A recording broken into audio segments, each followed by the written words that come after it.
You're on. Okay, Mr. Trump. Message number 2. Now, in not prosecuting Hillary is almost like automatically pardoning her, and that's how they're looking at it. They're, like I talked about yesterday, they're still trying to get her elected.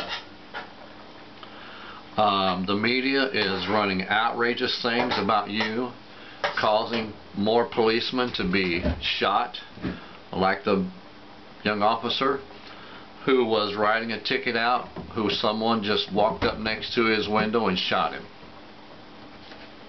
twice in the head. Those kind of things are directly related to what the media, the lies of the media, stirring up anger across the nation. And there is a bunch of filth, Mr. Trump, in this swamp of silt that you have to drain. Listen, when you drain a swamp of silt, you're going to get your hands dirty. You're going to get your feet dirty. You might get a bunch of it all over you, but you're worshipable. You can be cleaned up. I want to tell you a little story, okay? I'll try to make it short. And then I want to give you some biblical foundations for what I have just said. There was these two men, two brothers actually, and they were sheep thieves. And these sheep thieves, they got caught and were put in prison and served a short sentence and got out. And back in the old days, when they caught a sheep thief, they would mark him on his forehead a brand, S-T, sheep thief. And the one brother got mad and he says, I'm going to get vengeance. I'm going to do everything I can to make them pay for what they have done to me. And he did. Man, he was one of the awful tyrants of his time. And he made them pay fiercely, but eventually he was caught and he was put in jail and he died there in prison. And the other brother said within his heart, he says, I'm going to make a recession. I'm going to make people forget about what I've done. I'm going to do everything I can to make up for the things that I have done. And lo, and on the story went, and about 30 years later, a new guy moved into the same town where he lived all of his life. And he was walking down the street one day, so happy-go-lucky type of fella, you know, that he had become since the Lord moved into his heart. And he said, the new guy that had moved into town seen him walking down the road with the ST on his forehead. He says, what? And talking to a guy that lived there, had been there all of his life, he says, who is this man with the ST on his forehead?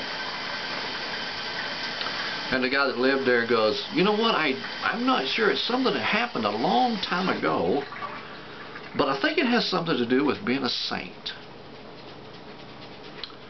See, that none of us are perfect, Mr. Trump. You know that. You know that.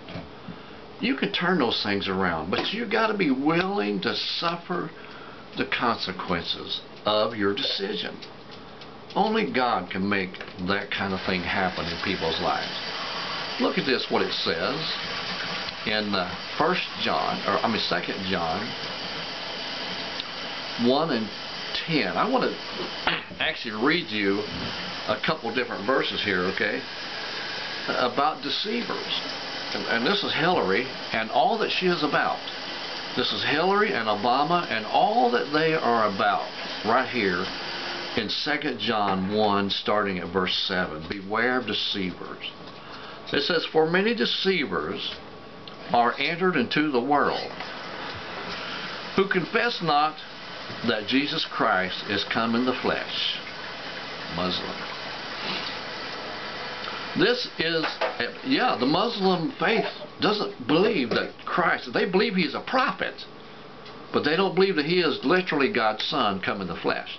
That's Hillary Obama's basic belief. Now they'll lie to you, say, no, I'm a Christian. No, they're not.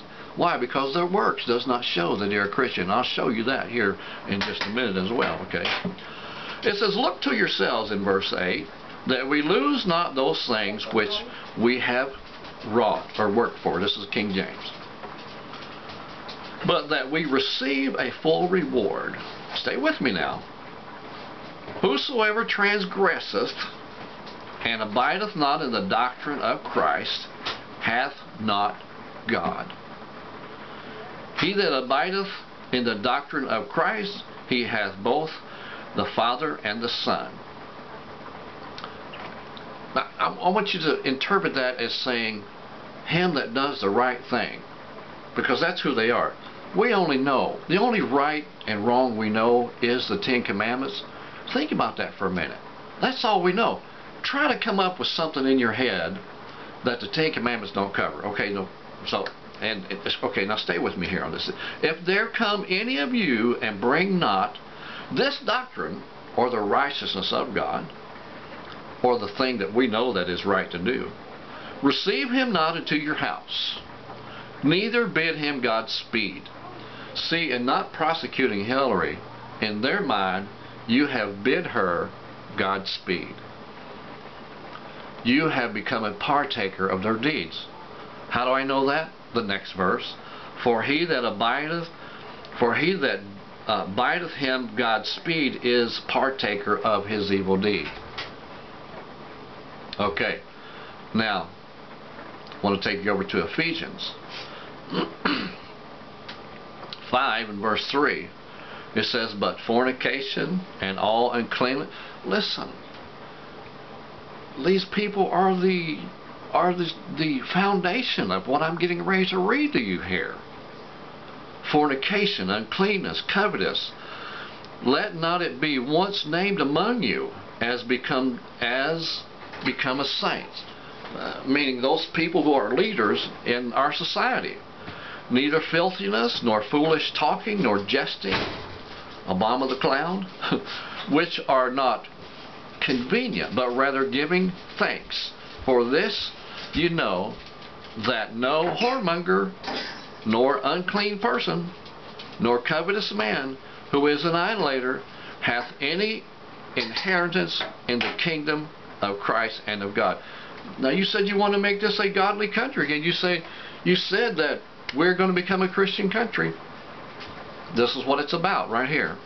This is what it's about. It's about the right thing to do. It's not about going off into another country sleeping with 8, 9, 12-year-old little girls and having your constituents pay you $500,000 prices for that. Okay. Let no man deceive you in verse 6 with vain words. For because these things cometh the wrath of God upon the children of disobedience. This is why God has brought you to this place. You are God's wrath enacted upon these. Don't become like King Saul and have compassion on the enemy. Don't become like King Saul and have compassion on the enemy. If you want to become a great leader of this country, have you ever heard of Vlad the Impaler? You probably have.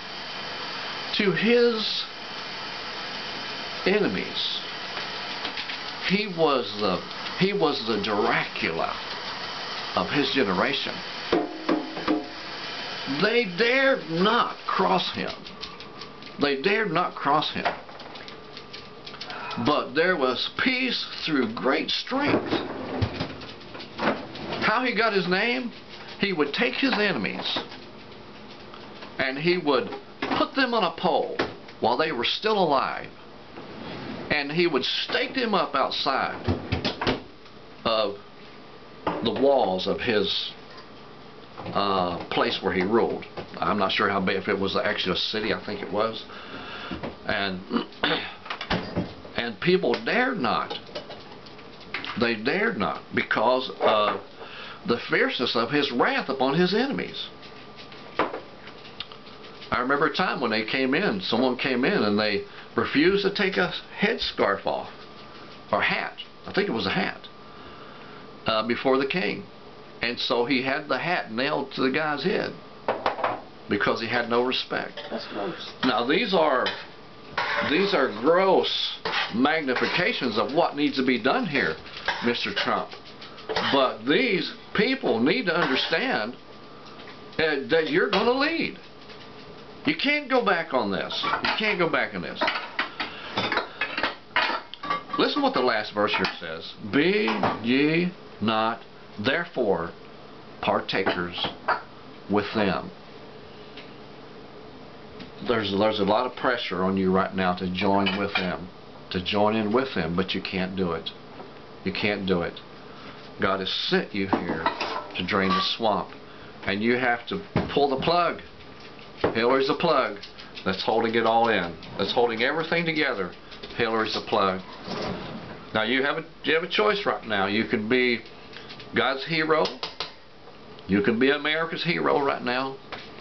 Or you can go whining and crying and babyfying with them guys. And I'll tell you what, Mr. Trump, if you don't do this, 4 years is all you're going to have. I guarantee it. You'll not have another chance to be great unless you do this. Alrighty. God bless. Everybody sees this, listen. Try to convey this message to him, okay? I'm not sure if he's going to watch this or not.